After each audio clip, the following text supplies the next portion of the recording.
वालेकुम everyone, welcome to किताब नगरी यूट्यूब चैनल। किताबों की नगरी में खुशामदीद। मैं हूं आपकी होस्ट जिया खान और आज मैं आप लोगों के लिए लेकर आई हूं कि परी शाह के कलम से लिखा गया खूबसूरत नावल तेरे नाल इश्क एपिसोड नंबर 16। एपिसोड की जानिब बढ़ने से पहले चैनल को कर लीजिए सब्सक्राइब, वीडियो को लाइक और बेल आइकन दबा दीजिए क्योंकि इसी तरह हमारे आने वाली हर एपिसोड आप तक पहुँचेगी। अब बढ़ते हैं एपिसोड की जानिब। रात की बरसात के बाद सुबह निकरी निकरी सी थी। हर चीज़ धुलकर साफ हो गई थी।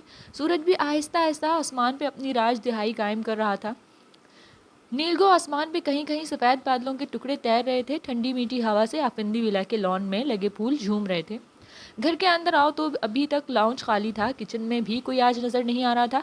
इब्राहिम आफंदी के रूम की लाइट अभी तक बंद थी, मतलब वहाँ के मकीन गहरी नींद में थे। अबिया के रूम में भी अंधेरे का राज था और अबिया खुद कंबल में दुबकी काफ़ी गहरी नींद में थी। वहाँ से चलते ऊपर आओ तो महद आफंदी का कमरा खूब रोशन था। महद बेड पे बैठा अपने काम में डूबा हुआ था और अबीर भी पास बैठी अपनी असाइनमेंट बना रही थी। मैं आज दोपहर में पुप्पो की तरफ चली जाऊँ? किताब से नज़रें उठाकर महद की तरफ देखा जो बहुत मसरूफ़ था। खैरियत? इसने नज़रें उठाकर अबीर का फ्रेश खिलता चेहरा देखा जो इसका साथ पाकर मज़ीद निखर गया था। जी खैरियत है, बस इनसे मिलने का दिल चाह रहा है। शादी के बाद एक बार भी नहीं गई, बस कॉल पे ही बात होती है और फिर नेक्स्ट मंथ से मेरे पेपर्स भी स्टार्ट होने वाले हैं तो टाइम नहीं मिलेगा। इसने वजाहत की। ठीक है, ड्राइवर को कह दूंगा, वो आपको ले जाएगा। सर हिलाता कहता फिर से अपने काम में लग गया। एक दो दिन रह लूँ? काम पूरा करके किताबें टेबल पे रखती इसके सामने आकर बैठी। और आबी? लैपटॉप पे तेज़ी से उंगलियां चलाते इसने पूछा। मेरे साथ ही जाएगी अबिया, इसने बताया तो महद ने सर हिला दिया। आप मुझे मिस करेंगे? बुरी आंखों में शूखी लिए पूछ रही थी। नहीं, संजीदगी से कहते लैपटॉप बंद करके साइड पे रखा और फाइल चेक करने लगा। बंदे किसी का दिल रखने के लिए ही कह देता है। इसका साफ इनकार सुनकर अबीर का मुंह बन गया। मैं झूठ नहीं बोलता। इसका फूला मुंह देखकर महद ने मुस्कुराहट दबाई। बस रहने दें, वो खफगी से कहती ड्रेसिंग टेबल पर सेट करने लगी। नाराज़ क्यों हो रही हैं? फाइल रखते इसको बाजू से पकड़कर करीब किया। मैं क्यों नाराज़ होने लगी? इसकी तवज्जो पे फूला मुंह कुछ मज़ीद फूल गया। महद की मुस्कुराहट गहरी हो गई थी। अच्छा, तो ये प्यारा सा मुंह फूल कर गोलगप्पा क्यों बन गया है फिर? निचला दब दांतों में दबाते इसका गाल खींचा। अबीर लब सुनिए नज़रें झुकाए खड़ी थी। ऐसा मुंह लेकर पुप्पो के पास जाएंगी? महद हंसा। आप मजाक उड़ा रहे हैं मेरा? अबीर ने खफा नज़रों से इसको देखा। बिल्कुल भी नहीं। इसने नफ़ी में सर हिलाया। छोड़े, मुझे नाश्ता बनाना है। नज़रें फिर से झुकाते आहिस्ता से बोली। पहले थोड़ा सा मुस्कुरा दें। इसने दूसरा हाथ पकड़कर अपने सीने पे रखा। पहले बताएं, मिस करेंगे? अब के कुछ मान से पूछा गया। नहीं भाई, मैं तो 2 दिन सुकून से रहूँगा।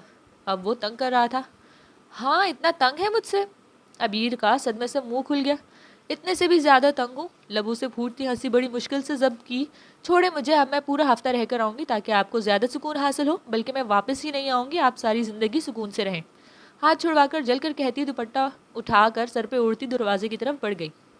अरे सुने तो, मजाक कर रहा था यार, इसने पीछे से पुकारा लेकिन वो अनसुनी करती रूम से बाहर चली गई। महद मुस्कुरा कर नफ़ी में सर हिलाता अपनी फाइल देखने लगा।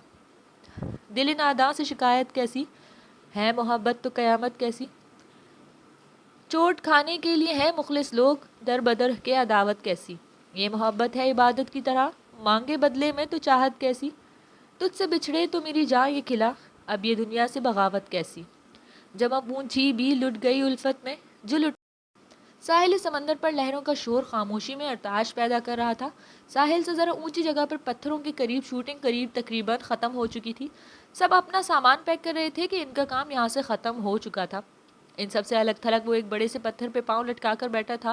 नीले समंदर की तेज़ शोर बर्पा करती लहरें इसके पाँव से टकराती वापस जा रही थी। वो गुमसुम सा दूर आसमान के नारंगी किनारों को देख रहा था जहाँ से सूरज आहिस्ता आहिस्ता ऊपर आ रहा था। आंखें चोटी किए वो चढ़ते सूरज को देख रहा था।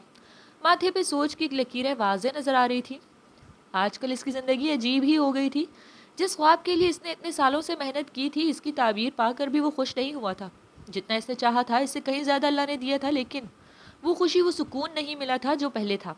दिन ब दिन इसका सुकून ख़त्म होता जा रहा था। अब तो रात को भी नींद नहीं आती थी। आती भी तो नींद की गोली लेने के बाद आती, वरना सारी रात आंखों में कट जाती।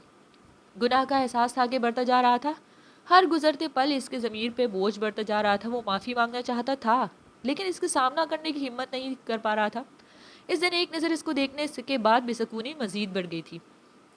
کسی کا لمس کندھے پہ محسوس کر کے اس نے چونک کر اوپر دیکھا تو نتاشا اس کے کندھے پہ ہاتھ رکھ کے کھڑی مسکرا کر اس کو دیکھ رہی تھی. کیا ہے؟ وہ بیزاری سے بولا. میں بیٹھ جاؤں تمہارے ساتھ؟ اس نے نرمی سے مسکراتے پوچھا. نہیں. وہ حد سے زیادہ بیزار تھا. نتاشا کی مسکراہٹ پھیکی پڑی. تم اتنے روٹ کیوں ہو؟ وہ سنبھل کر کہتی اس کے ساتھ بیٹھ گئی. ہمدان نے ناگواری سے اس کو دیکھا. جواب دینا اس نے ضروری نہیں سمجھا. تم میری بات کا جواب کیوں نہیں دے رہے؟ کچھ دیر بعد وہ پھر سے بولی. تم یہاں سے جاؤ, مجھے اکیلے رہنا ہے. بغیر اس کے خوبصورت چہرے کی طرف دیکھے وہ رکھائی سے بولا. پر کیوں؟ اگر کوئی پرابلم ہے تم اسے شیئر کر سکتے ہو. ہم اچھے دوست ہیں, ساتھ کام کرتے ہیں, تم مجھ پہ بھروسہ کر سکتے ہو. اپنائیت سے کہتے اس نے ہمدان کے ہاتھ پہ اپنا ہاتھ رکھا. ہمدان نے ایک نظر اس کے ہاتھ کو دیکھا اور زور سے جھٹک کر اس کے پیچھے کیا. دوسرے ہاتھ سے اس کا گلا دبوچے وہ گھرایا. ایک بار کی بات سمجھ نہیں آتی تمہیں؟ مجھے تم سے کوئی بات نہیں کرنی. اپنی یہ شکل لے کر دفع ہو جاؤ یہاں سے. اور تم میری دوست نہیں ہو, صرف ایک ایکٹر ہو تو وہی بن کر رہو, ورنہ مجھ سے برا کوئی نہیں ہوگا. نتاشا خوف سے وہیں جم گئی. اس کے ہاتھ کی سخت گرفت کی وجہ سے سانس رک گیا تھا اور چہرہ سرخ ہو گیا تھا. اس کا ایسا خطرناک روپ دیکھ کر اس کی زبان کنگ رہ گئی. اب دفع ہو جاؤ, درستگی سے کہتا ہے. اس کو پیچھے دھکا دیا تو وہ جلدی سے اٹھی وہاں سے بھاگ گئی. ایڈیٹ, وہ سر جھٹک کر بڑبڑایا. نظریں پھر سے سمندر کے پانی پہ جما دی جو اب سورج کی روشنی میں نارنجی نظر آ رہا تھا. 9 بجے کے قریب وہ تیار ہو کر نیچے آیا تو ابیر سامنے اوپن کچن میں کام کرتی دکھائی دے رہی تھی. اس کے خفا چہرے کو دیکھتے مہر نے اپنا لیپ ٹاپ بیگ اور فائل لانچ میں ٹیبل پہ رکھی اور خود لان میں چلا گیا. خوبصورت گلاب خوبصورت انسان کے لیے. دبے پاؤں اس کے پیچھے کھڑے ہوتے ہاتھ میں پکڑا گلاب سامنے کیا. شکریہ. گلاب اس کے ہاتھ سے لیتے لٹ مار انداز میں جواب دیا گیا. میں اتنے پیار سے آپ کے لیے گلاب لے کر آیا اور آپ خالی خولی شکریہ پہ ٹرخا رہی ہیں. ناٹ فیئر, افسوس سے کہتا کچن میں موجود چیئر پہ بیٹھ گیا. کون سے 4 میل پیدل چل کر پھول لینے گئے تھے؟ یہیں 2 قدم پہ لان سے لے کے آئے ہیں. دوسری طرف سے خفگی ابھی تک برقرار تھی. ہاں تو لے کے تو آیا نا. اچھا آپ ناراضگی چھوڑیں اور آئیں میرے ساتھ ناشتہ کریں. نرمی سے کہتے اس نے ہاتھ پکڑ کر ساتھ بٹھا لیا. کھا کیوں نہیں رہی؟ اس کو ایسے ہی بیٹھ کر دیکھ وہ پھر سے بولا. مجھے نہیں کرنا ناشتہ, آپ کر لیں. دونوں ہتھیلیاں گالوں پہ رکھے خفا نظروں سے اس کو دیکھا جا رہا تھا. مہد سے ناشتہ کرنا مشکل ہو گیا جب سے دونوں کا رشتہ ٹھیک ہوا تھا. ابیر کے نخرے دن بدن بڑھتے جا رہے تھے اور مہد نے آج تک کسی کے اتنے نخرے نہیں اٹھائے تھے, لیکن ابیر کے لیے وہ کرنا چاہتا تھا. اب بھی اس کا چہرہ خفا چہرہ دیکھ کر اس کے دل کو کچھ ہو رہا تھا. اوکے, معذرت چاہتا ہوں, میری غلطی ہے, اب ناشتہ کر لیں. گہرا سانس لے کر اس نے اپنا گناہ عظیم تسلیم کرتے معافی مانگی. ہاں ٹھیک ہے, معاف کر دیتی ہوں, لیکن مجھے اپنے ہاتھ سے ناشتہ کروائیں. گردن اکڑ کر مہد پہ احسان کیا گیا. یہ اب زیادہ ہو رہا ہے, دن بدن آپ کے نخرے بڑھتے ہی جا رہے ہیں. اس کی فرمائش پہ مہد نے گھورا. ہاں تو بیوی شوہر کے سامنے نخرے نہیں کرے گی تو کیا پڑوسی کے سامنے کرے گی؟ ناک سکوڑ کر کہتے بالکل چھوٹی بچی لگی. اچھا بیوی جی, اب ناشتہ کریں, مجھے جانا ہے. پھر پہلا نوالا اس کی طرف بڑھاتے ہوئے پیار سے بولا تو ابیر کے چہرے پہ مسکراہٹ پھیل گئی. باقی سب کہاں ہیں؟ آج آئے نہیں ناشتے پہ؟ کافی کا مگ لبوں سے لگا دے اس نے گھر میں سکون محسوس کرتے پوچھا. ماں اور پاپا رات کو لیٹ آئے تھے پارٹی سے, اور ابھیا کا آج آف تھا تو اس لیے نہیں اٹھایا. برتن ٹیبل سے اٹھا کر سنک میں رکھتے کہتے جواب دیا. مہد نے السلام علیکم امو. ابھی وہ ٹیبل صاف کر رہی تھی کہ نیند میں جھولتی ابیہا کچن میں آئی. وعلیکم السلام, میرا بچہ اٹھ گیا؟ ٹیبل وہیں چھوڑ کر ابیر نے جلدی سے ابیہا کو گود میں اٹھایا تو ابیہا اس کے کندھے سے لگتی پھر سے آنکھیں بند کر گئی. امو کا بچہ, بابا بھی یہاں موجود ہیں. خود کو اگنور ہوتے دیکھ مہد نے بولنا ضروری سمجھا. مارننگ بابا. اس کی طرف دیکھ بغیر فارمیلٹی پوری کی. ناٹ فیئر پرنسس, اپنی امو کے سامنے آپ کو بابا نظر نہیں آتے؟ مہد نے اس کو اپنی گود میں لیتے شکوہ کیا تو ابیہا بند آنکھوں سے مسکرا دی. ابیر اس کی جیلسی پہ مسکراتی اپنا کام کرنے لگی. بابا آپ کو یاد ہے نا, ویکینڈ پہ ہم نے سی سائڈ جانا ہے. آنکھیں کھولتے اس نے اپنے مطلب کی بات کی. کوئی اور کام نہیں ہے کہ آپ ماں بیٹی کو جب دیکھو فرمائشی کرتی رہتی ہیں دونوں؟ مہد نے دونوں کو باری باری دیکھتے کہا تو وہ دونوں ہنس دی. چلے ابیہا آپ فریش ہو جائیں, میں آپ کا ناشتہ بناتی ہوں, پھر ہم نانو کے گھر بھی جانا ہے. پراٹھے کا پیڑا بناتی وہ پیار سے بولی تو ابیہا چہک اٹھی. امو وہاں ایان بھی ہوگا؟ نانو کے نام سے اس کو گولو مولو سا ایان یاد آیا جس سے وہ شادی کے بعد 2 دفعہ ملی تھی. نہیں, وہ تو اپنے گھر ہوگا. اس کے جواب پہ ابیہا کا منہ بن گیا. پر ہم اس کو بلا لیں گے. وہ کچھ توقف سے بولی تو ابیہا خوشی سے چلائی.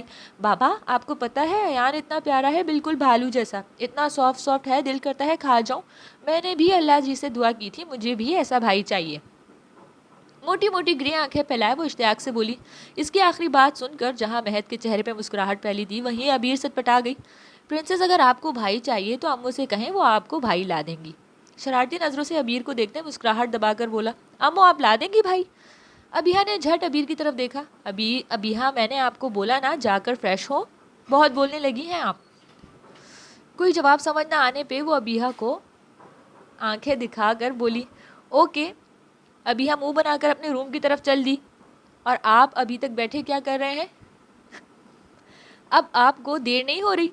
अपने चेहरे पे इसकी नज़रों की तपिश महसूस करती वो झंझला कर बोली, वैसे आपको अब अबिहा का भाई लाने के बारे में संजीदगी से सोचना चाहिए। इसके करीब आते वो शरीर हुआ। महद, इसने दांत पीसे। अच्छा ओके जा रहा हूँ, इसके तेवर देखकर हाथ ऊपर करते सीज फायर का इशारा देते, लेकिन जाते जाते शरारत करना नहीं भूला। अल्लाह हाफिज़। इसकी शरारत पे आंखें दिखाकर बोली तो महज हंसता फ्लाइंग किस करता दरवाजे से बाहर निकल गया। एक हफ्ते में आहिस्ता आहिस्ता इनका रिश्ता मजबूत होता जा रहा था। महद का साथ पाकर अबीर बहुत ज़्यादा खुश थी। इसकी संगत में अपने पुराने गम भी भूल रही थी। इसके सब्र अल्लाह ताला ने बिला आखिर इसको फल दे दिया था। महद अच्छा हमसफ़र साबित हुआ था। ऐसा नहीं था कि वो परफेक्ट था, कुछ खामियां थी, लेकिन अबीर वो सब नज़रअंदाज कर चुकी थी कि कोई भी शख्स परफेक्ट नहीं होता, सब में कोई ना कोई खामी ज़रूर होती है। इन दोनों में भी थी, लेकिन इन दोनों ने अपने रिश्ते को बेहतर करने के लिए एक दूसरे की खामियों को नज़रअंदाज करके एक दूसरे में खूबियाँ तलाश की थी। तो जनाब कैसी लगी आज की किस्त? अपने तबसरे ज़रूर शेयर कीजिएगा। क्या होने वाला है आगे की कहानी में, क्या होगा हमदान का मुस्तकबिल, जानने के लिए इंतज़ार कीजिए अगली किस्त का। खुश रहें और खुश रखें। अल्लाह हाफ़िज़।